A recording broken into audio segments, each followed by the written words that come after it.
rankings are back for the week 19 edition, I'm pretty sure it is. There's a week that I missed there, and I'm sorry for missing a week, but some things came up and I wasn't feeling great. It wouldn't have been a great video, so we'll get over all of the changes, and there have been some changes and mix-ups in this top 10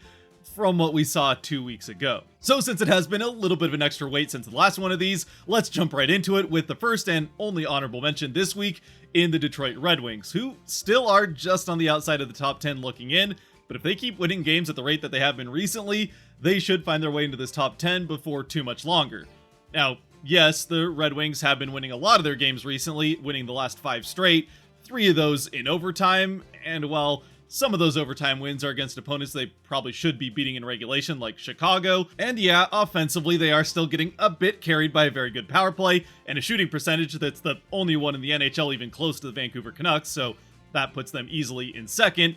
But at the same time, they're finding ways to win games even with great finishing and goaltending at the other end of the ice that has really been great here over this last stretch of wins, with both Lyon, who's getting the majority of the work, and Reimer, when he comes into spell line, playing pretty well here over this last stretch. So for the Red Wings, as long as they can keep winning at the rate they are, even if it is in overtime, and winning overtime games could certainly help quite a bit. I mean, heck, look at the team that I cheer for in the Kraken, who have 11 overtime losses, or loser points, whatever you want to call them. And yeah, I mean, at least you're getting points out of your losses, but at the same time, at least winning some of your games in overtime like the Red Wings have been doing could make all the difference between being in the playoffs and out of them come the end of the season. And sure, Patrick Kane might not be making a huge difference game in, game out, but he made the difference in the end of the game in Chicago, so while he wasn't necessarily that guy in New York, maybe he is back to being, at least at times, that guy that shows up in the biggest moments. Moving on though into the top 10, in the 10th spot I have the Edmonton Oilers, who now 10 games removed from that 16-game winning streak that saw them as high as, I think, 3rd in these power rankings, have started to slide a little bit. They are now 4-5-1 in their last 10 games, and the last 3 in particular have not been particularly good, as they've given up 16 goals, and that goaltending and defense was really what carried them through the majority of that great winning streak that got them back in the race this season. But now, especially over these last 3 and another game where they give up 6 goals just a couple before that, it's been a tough run for them and hopefully not a sign of what's to come here down the stretch. Now, 2 of those 16 are empty netters, but that still leaves 14 goals in 3 games. So for the Oilers, well, I don't think they have to be concerned about whether or not they're going to make the playoffs. It seems pretty likely they're going to, especially with the gap that's opened up between the teams in the top 3 in each division and the wildcard teams. I guess the Kings might be able to catch the Golden Knights if they can stay hot. But aside from that, the Oilers, it has to be at least a little bit concerning that they're starting to get back into this habit where they're going to have to outscore their problems. And even if they do make the playoffs, we've seen year in, year out that that's just not a winning strategy for this team or any team. So with that in mind, and I think pretty well seared into the minds of most Oilers fans, it'll be interesting to see here over the next couple of months as we go into the playoffs, which Oilers team shows up at the end of the season, whether it's the team that for 14 straight games didn't give up more than 2 goals to an opponent, or if it's the team that now in their last 10 since the end of that streak has yet to do it again once. And speaking of teams that should have no trouble making the playoffs based on where they are right now, but at the same time haven't been very good of late and certainly have been inconsistent over the course of the season, in the 9th spot I have the Colorado Avalanche, who in their last 10 are 3-5-2, so another team that's been kind of scuffling of late, even in spite of Nathan MacKinnon basically trying to single-handedly drag this team into the playoffs in one of the top 2 spots in the Central. I mean, Georgiev's been giving them a chance to win pretty much every time he's been in net over the last few weeks as well, but MacKinnon is having a heart-worthy season. Meanwhile, with the rest of the team, outside of Makar and Rantanen, who've also been playing pretty well, it's kind of hit or miss whether or not the rest of this team shows up any given night, and more often than not here over the last couple weeks, that's been to the detriment of the Avalanche. Now, it's still definitely not time to panic. Like I said, they're more than likely going to make the playoffs unless they totally collapse, and I just can't really see that happening unless they lose MacKinnon and maybe one of those other top guys for any stretch of time here over the next couple of months, especially considering this is a team that, even though they're going through a bit of a down stretch lately, have shown time and time again this season already that they'll go through a couple weeks like this where things aren't going great and then bounce right back and look unbeatable for a couple weeks following it, looking like they're destined to win the cup at the end of the season. As for which team we see in the playoffs, that will probably determine whether or not we see them make another deep playoff run or out in the first round for a second year running. At least for now though, again, Georgiev's been playing well, and they are still, even if they slip to a tie for it, second in the league in goals for per game, So if they can just put everything together, this is a team that's going to win more often than not and be a hard out come the postseason. There have also been teams, though, that have played well over the course of the season, and here of late on top of it, and the first one of those is here in the 8th spot in the Winnipeg Jets, who have now won 6 of their last 7 games, and certainly the return of Kyle Connor back in the early part of February has helped turn things back around for them after they went through quite a bit of a poor stretch of a couple of weeks following their extended winning streak back in the late part of December and early January. So while Hellebuck, who's continued to make his bid for a Vezina, and some good defensive structure as well as just the right amount of goal scoring when they needed it, did get the Jets to the top of the Central and even the top of the NHL for a really short window, and has kept them in things with Connor out, his return clearly makes a big difference to the team offensively, especially considering that even with the amount of time he missed, he still leads the team in goals pretty significantly with 23, and is one of 2 players that's a point per game, sitting 3rd on the team in points with 40 in the 40 games he's played. Of course, with the other point per game player being Mark Scheifele, who has 51 points in 50 games, with the vast majority of those being assists. So obviously then, as they've shown once again over the last couple weeks, this is a Jets team that can be very dangerous and could be a tough out in the postseason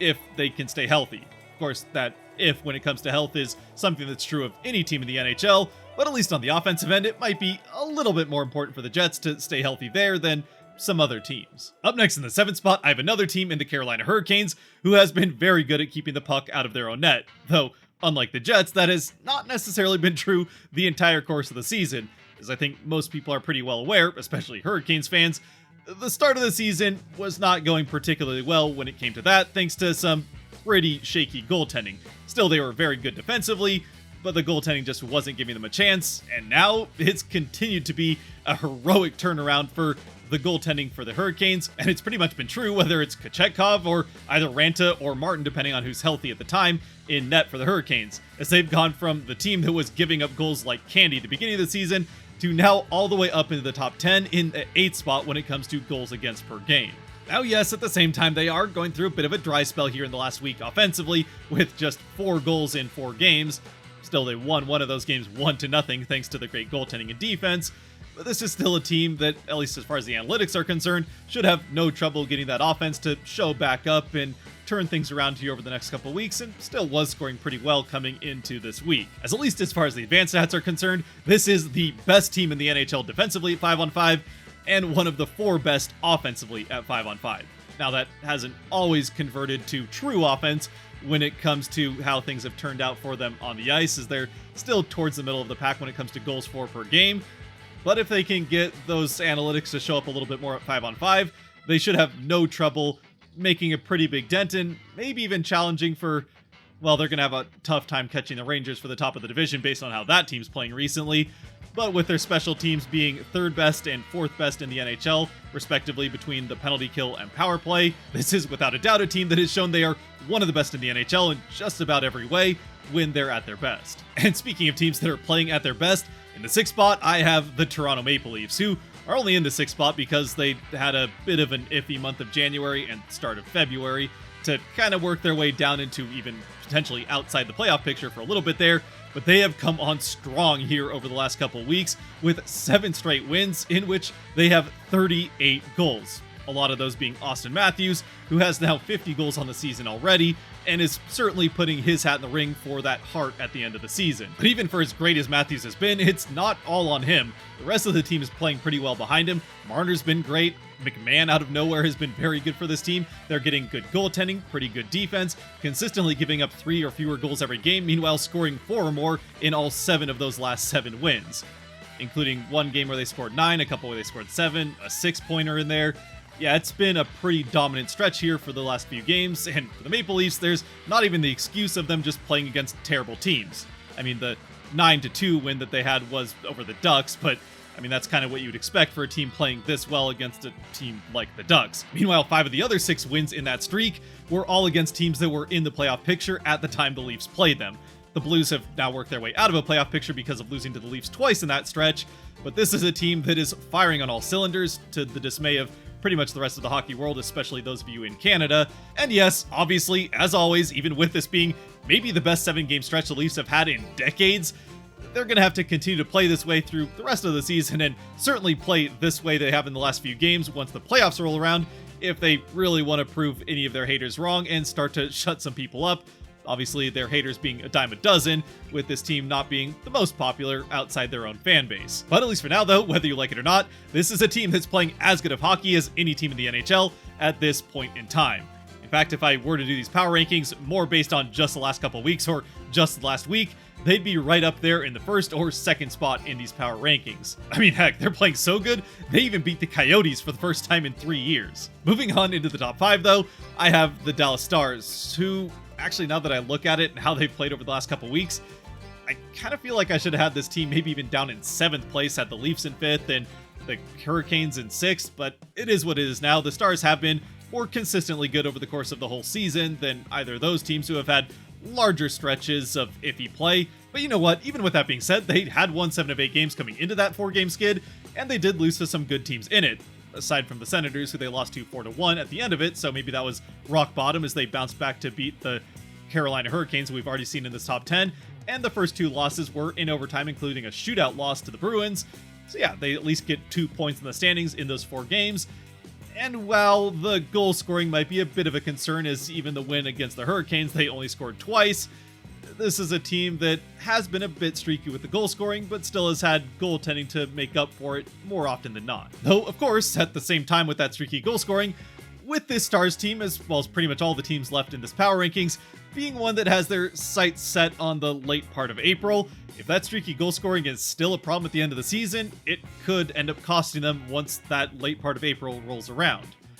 That being said, they really don't have too much of a worry when it comes to actually making it to that point, as their schedule does get pretty light here over the next couple of months. So this is a team that more likely than not will be right around this spot, if not higher, in the power rankings as we get through the end of the season. Moving on to the 4th spot, though, I have the Boston Bruins, who have now dropped a couple of spots thanks to a few weeks now of some struggles when it comes to consistently winning games, or winning in general, as although they do have points in 7 of their last 10 games, they're 3-3-4 with 4 overtime losses, having been to overtime in 5 consecutive games and losing 3 of those. Now, sure, the Bruins haven't had the easiest schedule over the last few weeks, and to pick up points in that many games against good teams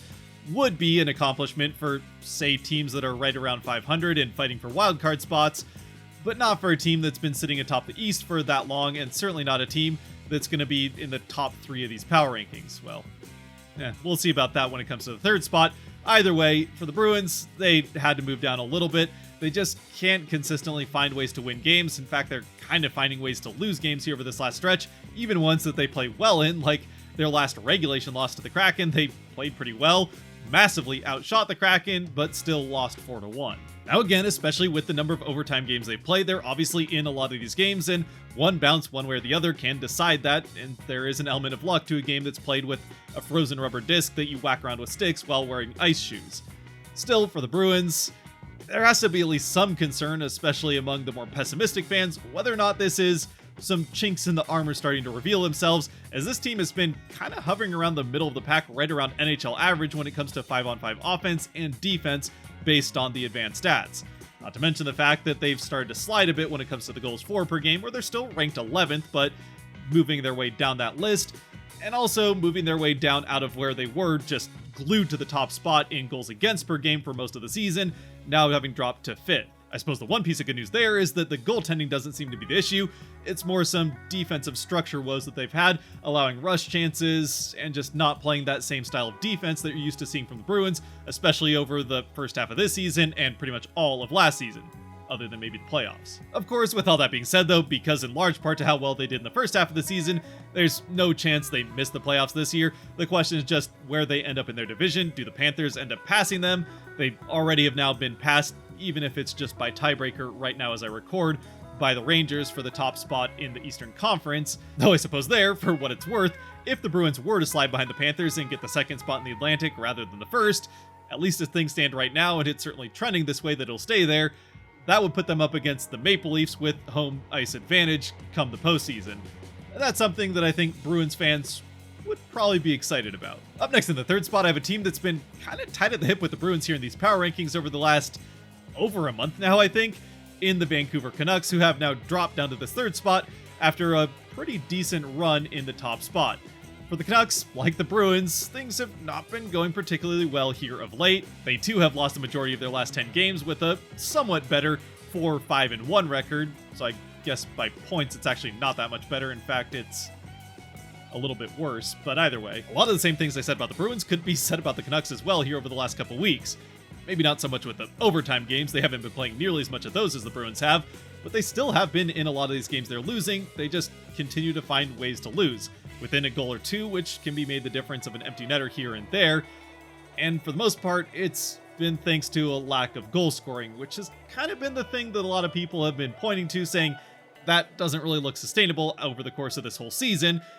Obviously, the Canucks are likely to coast to a playoff spot and probably the first spot in the Pacific, so I'd imagine any I told you so's over lack of sustainability of the offense they've had this season are probably going to fall on deaf ears, and rightfully so based on how the Canucks have played overall this season. But it certainly has not been a good stretch here over the last couple weeks. They do come back to win their last game in a comeback fashion, for that matter, a 2-0 comeback over the Bruins to win 3-2 in overtime. But aside from that, the only game where they did get some goal scoring, they got 7 goals against the Wild. They gave up 7 goals in the third period alone. So yeah, the Canucks are just like the Bruins, kind of finding ways to lose here over the last little stretch, and while it's not going to affect their chances of making the playoffs, and for the Canucks, unlike the Bruins, probably won't affect what their seeding is in said playoffs, yeah, giving up 7 goals in a third period where you went into it with a multi-goal lead is a pretty uniquely terrible way to find a way to lose. It's still not a great sign, and something that they're gonna want to get turned around and figure things back out here over this last stretch, so they go into the playoffs at least playing the right way. But with the struggles of the Bruins and Canucks, and in large part because of those struggles, we'll round out this top 10 with 2 teams who are playing as good of hockey as any team in the NHL, right up there with the Leafs and maybe Jets for the hottest teams going right now. And we start out in the second spot with the Florida Panthers, who, even with Matthew Tkachuk missing a game or two here, this is still a team that's won 11 of their last 13 games, and has been doing it largely in pretty convincing fashion. Now, obviously, losing a key player like Tkachuk, even if it is a day-to-day injury, isn't gonna help you when it comes to the offensive side of the puck, but for the Panthers, the offensive side of things hasn't really mattered over this 13-game streak, where they have won, like I said, 11 of the games, as all 13 of these games, they've given up 2 or fewer goals, a stretch that we've seen out of teams like the Jets when they went on their winning streak, the Oilers when they were on theirs, the Kraken when they were on their winning streak. It's now the Panthers' turn to show off to the NHL just how good you can be at preventing pucks from going into your net. And as far as that's concerned, it has to be encouraging that they haven't just been leading on one goaltender over that stretch either. Sure, Bobrovsky is getting the majority of the starts as he is the starter for the team, but they've still been going to Stolarz quite a bit to spell Bobrovsky, especially with him being a little bit of an older goaltender. That's something they'll need to do to keep him fresh come the postseason. And heck, if Stolarz is playing this well, you could even afford to play both goaltenders in the playoffs, even if they still decide to just ride Bobrovsky, as teams like to do come the postseason. Either way, no matter what happens the rest of the season and in the playoffs once that time comes, this is a team that right now looks bound and determined, and kind of has for the last couple of months, to prove that last season wasn't a fluke that they made it all the way to the Cup final, and this season would like to get those 3 extra wins that they came up short last year. And if they keep playing the way that they have been since really the early part of December and stay healthy, I wouldn't bet against their ability to do just that. At least for now, though, there is one other team, at least according to these power rankings, that they'll have to go through if they want to make that happen, and it's a team that's not unfamiliar with the top spot in these power rankings. Back again after a bit of an absence, it's the New York Rangers.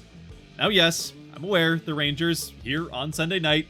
did have their 10-game winning streak snapped by the Columbus Blue Jackets, which is really not the team they should be losing to after a 10-game winning streak. And if they do end up losing to the Blue Jackets again, who they play in their next game, then we can talk about moving them back down out of this first spot.